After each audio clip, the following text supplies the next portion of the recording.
관세음보살. 피안으로 피안으로. 금강경 제23 깨끗한 마음으로 선을 닦아라. 제24복과 지혜를 비교할 수 없다 해서 부처님은 수보리에게 말씀하셨습니다. 수보리야, 이 진리가 평등해서 높고 낮음 없으니 이것을 안우 따라 삼맥삼보리라 이름하느니라. 나도 없고 남도 없고 중생도 없고 오래 사는 것도 없이 온갖 거룩한 법을 닦으면 안우 따라 삼맥삼보리를 얻느니라. 수보리야, 이른바 거룩한 법이라 함은 열애가 곧 거룩한 법 아닌 것을 일컫는 말이니 그 이름이 거룩한 법일 따름이니라. 금강경 제23위분. 깨끗한 마음으로 선을 닦으라는 것은 집착 없는 마음으로 행하라는 것입니다.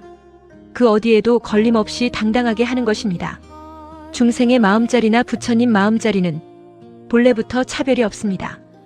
다만 마음 바탕에 일어난 차별심을 벗어나고 이끌림이나 물들미 없으면 본래가 여여한 본성의 자리입니다.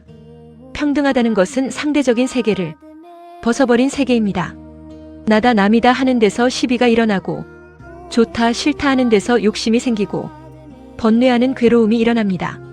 마음 가운데 차별관념이 없어야 합니다. 괴로운 고통은 자신의 마음이 평등하지 않고 비교하는 데서 생기는 것입니다. 부처님께서 평등 사상을 펼치신 이유가 분별 차별 시비를 벗어버린 여여한 마음을 말합니다. 본래 맑고 청정한 자리는 공하고 고요해서 높고 낮음이 없는 곳입니다. 재산이 많고 적음, 지혜가 있고 없는 차별하는 마음은 맑고 고요한 마음 바탕에서 일어난 생각의 그림자일 뿐입니다. 그림자에 속지 않으니 그 자리는 늘 평등하다는 것입니다. 아상, 인상, 중생상, 수자상이란 사상이 무너진 자리는 분별, 시비, 집착하는 모든 것이 끊어진 자리입니다. 사상 가운데 아상 하나만 없어져도 부처님 마음이라 했습니다. 그것은 나라는 상 하나만이라도 없어져도 남이라는 생각, 중생이라는 생각, 오래 살겠다는 생각에서 벗어난다는 것입니다. 선법이라는 것은 분별이 없는 맑고 청정한 마음자리에 머문다는 것입니다. 부처님 마음은 상에서 벗어난 맑고 청정한 마음입니다. 제23위분을 요약하면 얻을 수 있는 법이 없으니 집착 없이 자비롭게 실천하라는 것입니다. 선을 행한다는 것은 자신과 남을 이롭게 하는 5개와 10가지 악을 멀리하고 10가지 선을 행하는 것입니다.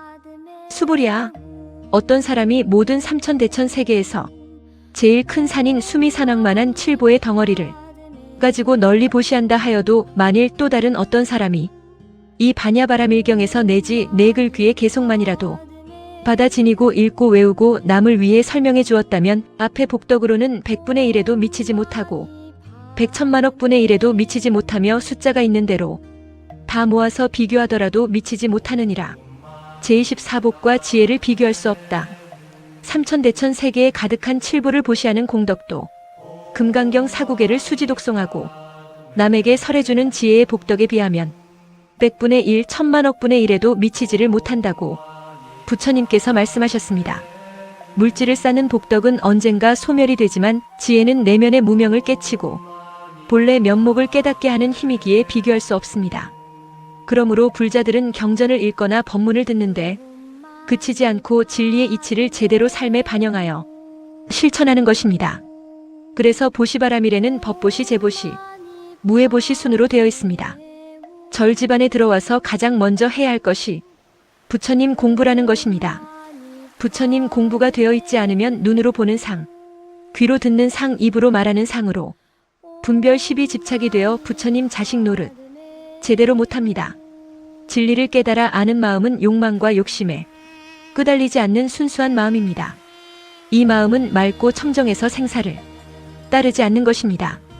부귀영화를 지혜의 안목으로 깊이 살피면 전부가 다 생각이 만들어낸 그림자입니다. 그런데 중생들은 부귀영화에 이끌려 다니면서 욕망과 욕심을 버리지 못합니다. 그래서 인과를 중요시해야 합니다.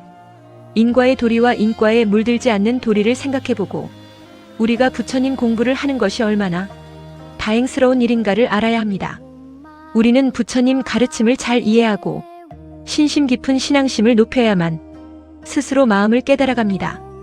마음을 깨달아 정신적으로 맑고 깨끗해서 걸림이 없는 열반의 경지는 생겼다가 없어졌다가 하는 것이 아니라 영원한 것입니다. 금강경 제24위분에서 말씀하신 것은 영원토록 행복한 것과 일시적 행복과는 비교가 안 된다는 것이지 복과 덕이 소용이 없다고 말씀하신 것이 아닙니다. 꾸준히 복을 닦다 보면 지혜도 생겨난다는 것입니다. 금강경을 모르면 불교를 이해할 수 없고 금강경을 모르면 불교 전체를 이해할 수 없다고 했습니다.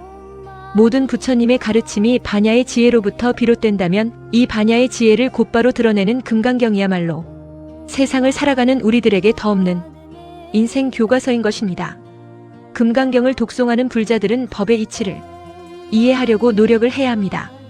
그리고 그 가르침대로 마음의 그 어떤 걸림도 티끌도 없이 잘 수행해 나가야 할 것입니다. 나무관세음보살 두 손 모읍니다.